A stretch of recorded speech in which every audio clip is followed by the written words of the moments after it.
Alors, déjà, Rosh Shok Mborach. Alors aujourd'hui, je vais faire une halakha. On l'a déjà fait cette halakha-là, mais je vois à chaque fois, on a besoin de la répéter. Écoute bien, Ethan. Peut-être que tu la connais pas, celle-là. En fait, on la connaît tous, mais malheureusement, on l'a fait un peu mal. Alors, c'est vous essayez de voir un petit peu le matin, c'est par rapport à la atifa. Quand vous arrivez dans une synagogue, vous essayez de voir un peu les gens. Quand ils mettent le talit, vous allez voir, on va pas dire tous différents, mais il y a énormément de manières que les gens, chacun y fait d'une manière différente. Alors, en général, tu dis c'est quoi la raison qu'ils font tous d'une manière différente? C'est qui leur a appris? C'est le photographe, à la bar mitzvah. D'accord? Alors regardez Rabotai. Alors ce matin seulement, j'ai fait un petit peu attention. Alors j'ai vu, regardez. Voilà, je vais vous dire un peu quelques manières que j'ai vu faire. Et après, je vais vous dire vraiment c'est quoi les problèmes qu'il y a. Et c'est quoi la vraie manière, la manière qu'il faut faire. Alors le premier, alors je l'ai vu faire comme ça. Que comme ça, il fait la bracha.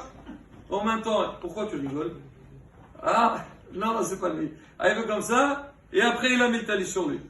D'accord. Il y a un autre, il est venu, il a pris son talit, voilà, il était comme ça. Il l'a mis sur sa tête. Et tout de suite, il a couvert donc le visage. Et il y a après, oh, j'aurais pu, hein. Après, il y a un autre. Il est venu, il a pris le talit et complètement, il s'est enveloppé complètement avec son talit, c'est-à-dire d'en haut jusqu'au bas. Il a fait comme ça. Après, il a pris tout son talit. Il a fait comme ça donc il s'est enveloppé avec son talit.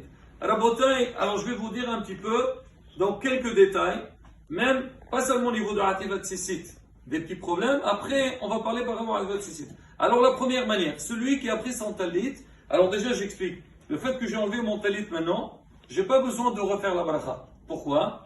Parce que je l'ai enlevé avec l'intention de le remettre. Mais si quelqu'un a enlevé son talit, il n'avait pas l'intention de le remettre, comme à Kippour, on est sorti, on revient une heure après, il faut refaire la bracha. Ou si j'ai plié mon talit, et après je veux le porter à nouveau, je dois refaire la bracha. Alors le premier, on a dit, il avait comment? Il a pris son talit, et il a fait comme ça. En fait, il a bien fait la atifa, mais il y avait un problème, il fait comme ça en même temps. Il fait la bracha, et quand il a fini la bracha, il a mis le talit sur lui. Alors, est-ce qu'il y a un problème, il est dans ça ou pas? C'est-à-dire, tirer le talit.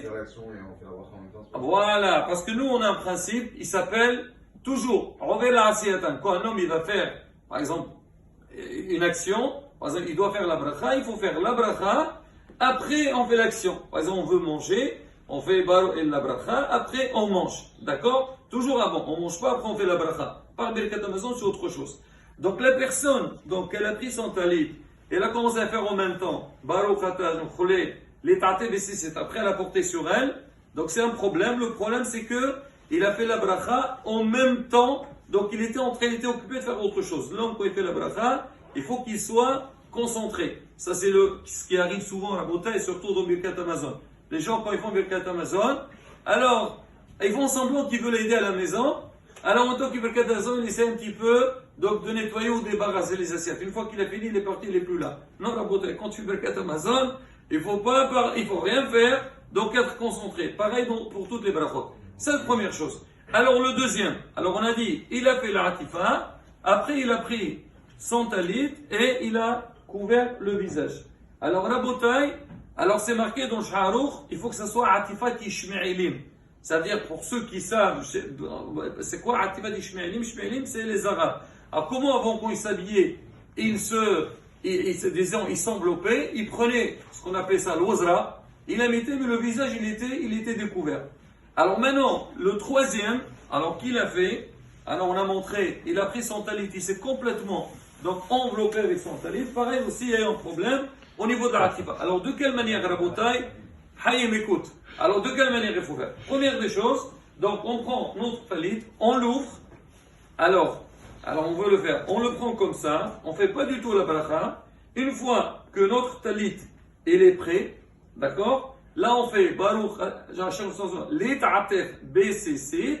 Une fois qu'on a fini la bracha, on le pose sur notre tête, mais seulement sur les épaules, pas sur tout le corps. D'accord? Parce que si j'ai déjà fait sur tout le corps, j'ai déjà fait la atifa. Donc, il faut mettre seulement sur la tête, et donc les 4 titiot en face. Après, je prends la première partie, celle de droite, je la mets derrière, le temps de marcher 2 mètres, un petit peu, et je ne parle toujours pas. Après, je prends le deuxième, je le mets derrière aussi. J'attends le temps de marcher 2 mètres.